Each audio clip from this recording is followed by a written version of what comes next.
ज्या संप्रदायाच्या आपण पाईक आहोत त्या संप्रदायाचा अलिखित स्वरूपाचा नियम आहे.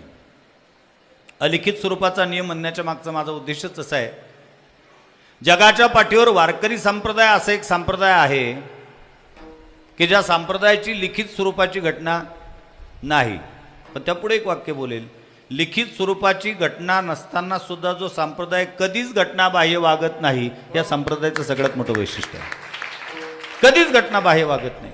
आणि त्याही पुढे एक बोलतो, कदाचित संप्रदायाची लिखित स्वरूपाची घटना असतीच ना तर घटना दुरुस्तीची नामुष्की आमच्यावर ओळवली असती. कारण विद्वान जिथं एकत्रित येतात तिथं परिवर्तन, बदल, सूचना हे असतातच. आणि माझ्या माहितीप्रमाणे जगाच्या पाठीवर जेवढे म्हणून संप्रदाय असतील तेवढ्या संपूर्ण संप्रदायाचा जर अभ्यास आपण केलात, चिंतन जर आपण केलं, तुम्हाला पुन्हा स्वाभिमानपूर्वक सांगावंसं वाटतं की वारकरी संप्रदायामध्ये जितके विद्वान आहेत, खचितच इतके विद्वान इतर कुठल्या संप्रदायात असतील. बाकीच्या संप्रदायांना विद्वान आयात करावे लागतात, नाही का, इकडून तिकडून ओढल्या जातात.